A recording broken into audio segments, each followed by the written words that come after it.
This is Gene Montrestelle, and welcome to the Tapping Q&A podcast recorded live to tape from Williamsburg in Brooklyn. This is episode 540, originally aired October 12th, 2022. Hi everyone, I hope this finds you well wherever you are and whatever time of day you're getting a chance to listen to this. Thanks for spending a little time with me today. Today we're going to spend some time talking about and tapping about how sometimes being super focused on transformation and healing can actually get in the way, can be a bad thing, and can actually be harmful to us in our transformational process. Before we do that, two quick announcements. Number one, we have a free 10-part guide on how you can use tapping to eliminate self-sabotage, so it's easier for you to take authentic, consistent action. I have 10 little tools for you. You get one a day, you can try them out. Then at the end of the 10 days, you can take the one or two that are most useful to you and use them over and over again. All you need to do is go to tappingqa.com, click on that big blue button. If you happen to be listening to this episode in the website, all you need to do is go up to the blue button in the upper right-hand corner, click on that, and we will get you that 10-part guide right away.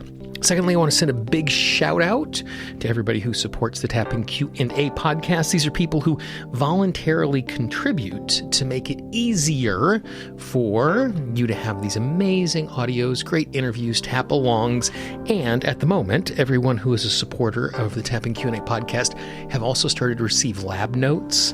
Every single morning, I spend about 20 minutes playing with new tapping tools, doing work on myself to see what works. And those that are the supporters of the podcast every couple of days get an audio from me just talking about the things I've been trying, what has worked, what hasn't, and the things I've learned from it. So it's an opportunity for you to expand your tapping tool set, and it's an opportunity for you to see kind of the way I approach the work and how I create transformation from it. If you'd like to be a part of that, all you need to do is go to tappingqa.com/support. That's tappingqa.com/support. And once again, thank you to our amazing supporters. Recently, I have been sharing some more personal things in the podcast about my own journey, about the things that I have been learning, about the things that I have been encountering along the way. And inside of that, I received some really interesting feedback. I heard from one of my listeners that they felt like I was being a little hard on myself as I was talking about my experience. And that's not the first time I've heard that feedback from pieces of content that I produce. And I think that happens for two reasons. First of all, when I'm creating content, I'm providing a very specific, curated version of my life, that I'm not telling you the moment-to-moment story, but instead kind of the big overarching themes of what I've been experiencing and using examples from my own life to share those. And when that happens, it flattens my experience out. And that's the truth of all content creators, all storytellers, all people talking about their life. It's not me, it's a story about me, which is accurate to degrees that any story is accurate about anything. And because I'm talking about the things I'm struggling with, because I want you to be helped by those stories, to learn the tools to engage and step into those things, it sometimes can sound like things are going worse than they are, or I am more critical of my life than I actually am. And again, that's for teaching. The second reason why it sounds like I'm hard on myself is because I probably am. I am a process person. I can see the mechanisms working in my life as I'm interacting with others, as I am creating things. And because I have a big vision, it's really easy to see when things are not going as well as I would like. And I want better. And I know what I'm capable of. And sometimes I have unrealistic expectations of myself. And so that gets too high.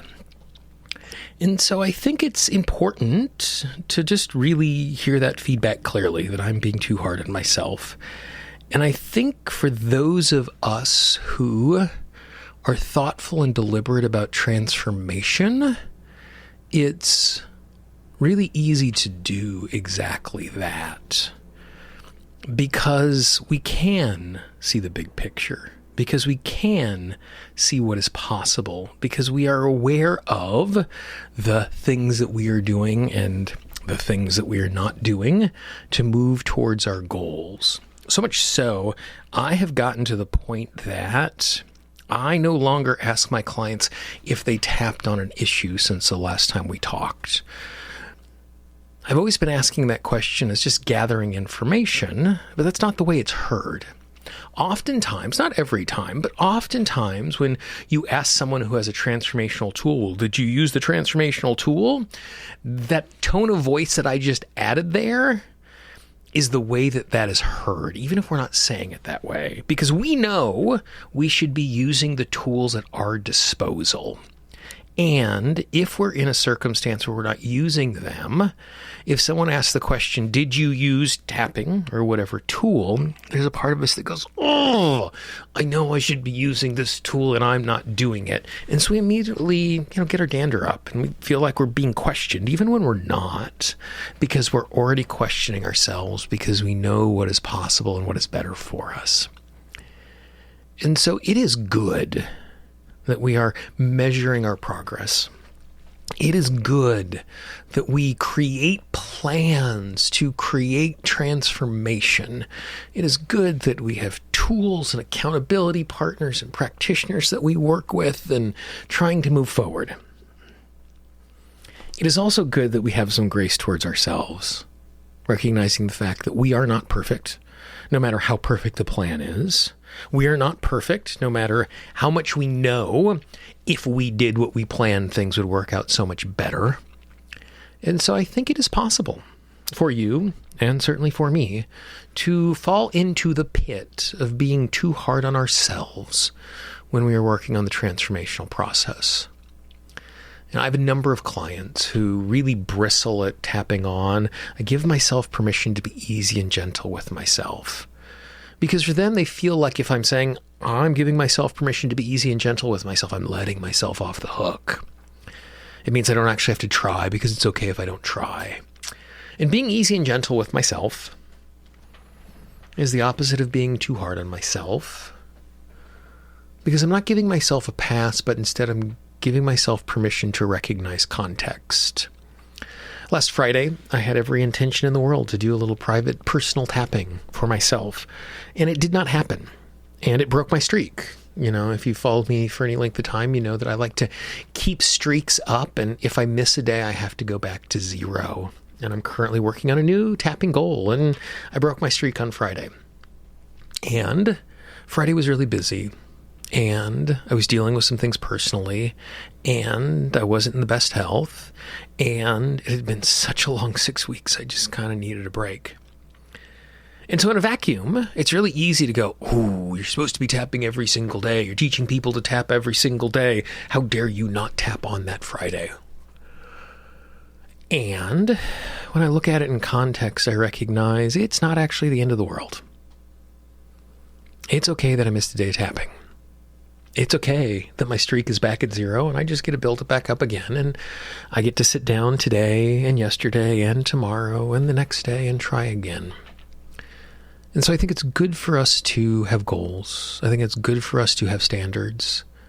I think it's also good for us not to beat ourselves up for every single choice in every single moment, or to beat ourselves up for not doing what we know, and I'll put "know" in quotes and inverted commas, what we should be doing. So let's just do a little tapping around that particular idea. Tap on the side of the hand, take a nice big deep breath. And I just want you to tune into the expectations you have for yourself, about your transformation, about what you're committed to. Tap on the side of the hand, take another nice big deep breath. And just move from tapping point to tapping point, repeating after me. I recognize the fact I want to move forward. I want to heal. I want to transform. I want to grow. I want to evolve.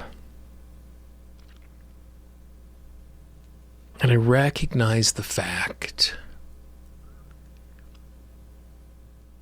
it is possible for me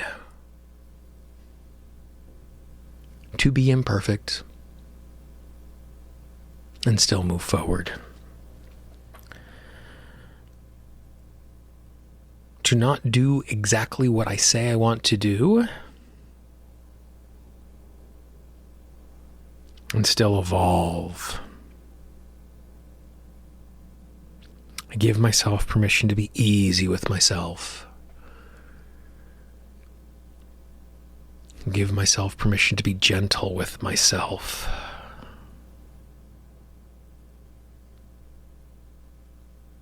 I give myself permission to know that it is okay not to be perfect in my striving for transformation. And this does not mean I'm being let off the hook.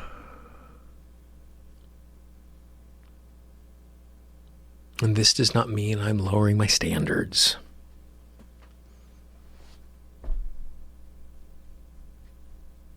It simply means I'm recognizing context.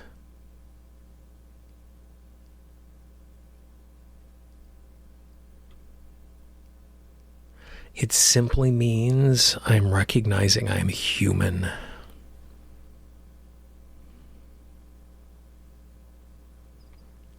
I recognize my plans are made before I step into my day and I encounter the world.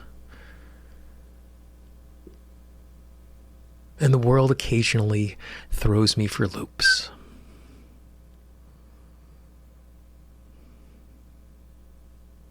It is okay for me to recognize when I have not lived up to my standards.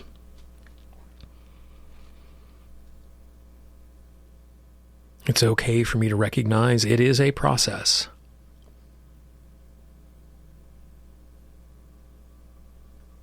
It's okay for me to be gentle with myself and strive for better at the exact same time.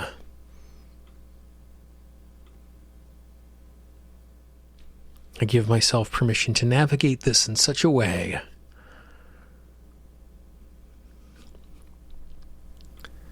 I can be fully present to what is in front of me.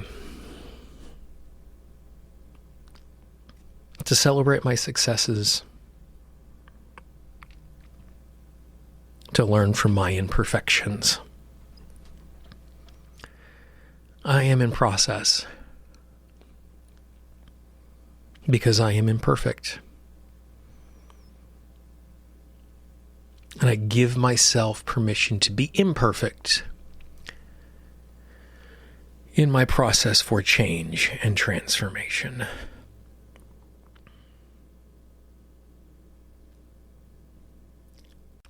I can strive for better and recognize who I am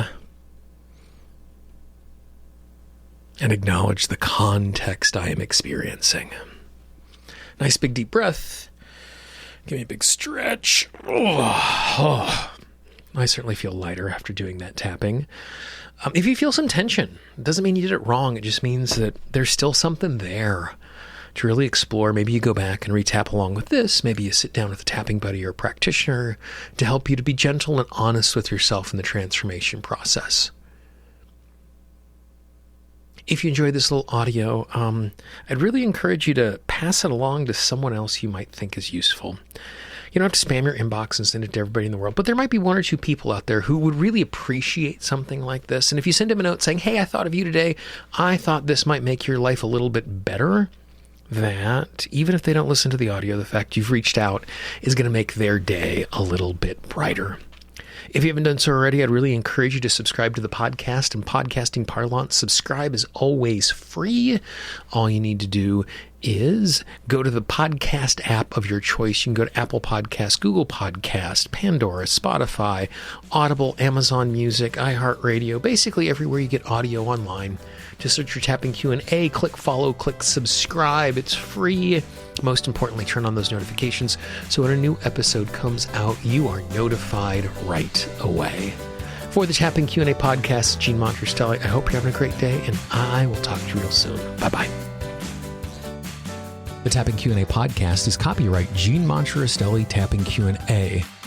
All views expressed by guests are those of the guests and not necessarily of Gene Montrestelli and Tapping Q&A.